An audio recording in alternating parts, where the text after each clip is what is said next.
Hello friends, स्वागत है आपका तनिष्का स्टडी यूट्यूब चैनल पर। आज की डिक्टेशन ओपी शुक्ला बुक से 400 शब्दों की ली गई है। अगर वीडियो अच्छी लगे तो लाइक करें, सब्सक्राइब करें और शेयर करना ना भूलें। चलिए तो डिक्टेशन शुरू करते हैं। सुनकर आश्चर्य होगा कि देहात में डाकघर में कहीं पर लिफाफा नहीं है और कहीं पर पोस्ट कार्ड नहीं है। हमने कई मील की दूरी पर 3 डाकघरों में पता किया तो मालूम हुआ कि तीनों में कहीं लिफाफा नहीं है तो कहीं पोस्ट कार्ड नहीं है। और आप मांग कर रहे हैं कि हमें इतना पैसा चाहिए, तो इतना पैसा आपको किस आधार पर दिया जाए। पैरा। दूसरी बात मैं कहना चाहता हूँ कि आपने मांग में कहा कि शिक्षा मंत्रालय को एशिया खेल के नाम पर पैसा दीजिए। उन दिनों इसके संबंध में इसी सदन में माननीय सदस्य ने बताया था, फिर भी आप इस संबंध में पैसा मांगते हैं।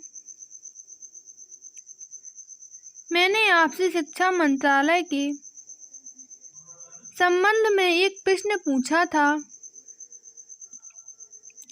जो अशिक्षित लोग हैं, जो आपकी शिक्षा प्रणाली है, जिसके कारण से बेरोजगार पैदा होते हैं, बेकार पैदा होते हैं, इस संबंध में शिक्षा में क्या परिवर्तन करने जा रहे हैं। मैं कहना चाहता हूँ कि जो नौजवान हैं वह जैसे ही शिक्षा समाप्त करके निकले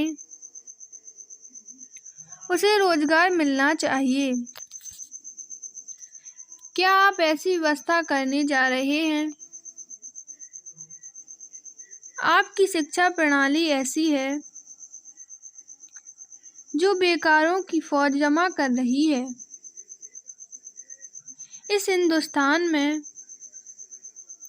2/3 लोग अशिक्षित हैं और 60 लाख लोग शिक्षित बेकार हैं।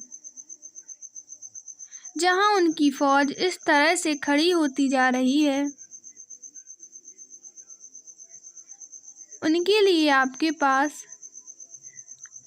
पैसा नहीं है कि आप उनको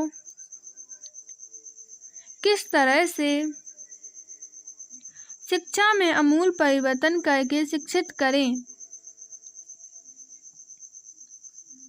आपके पास पैसा तो है, परंतु एशियाई खेल के नाम पर है।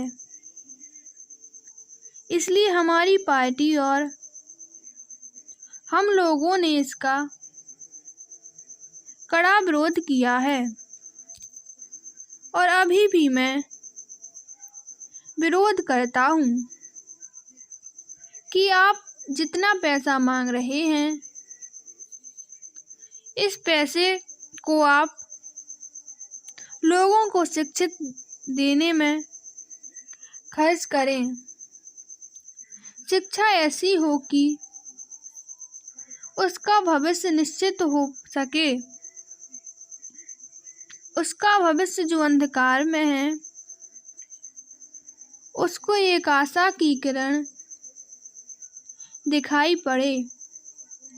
जब इन सब चीज़ों को कर लें तो मैं कहना चाहता हूँ, हमारे जैसे खेलों के विरोधी नहीं हैं। हमें आवश्यक वस्तुएं और इसके साथ ही 2 वक्त के लिए रोटी भी मिलनी चाहिए।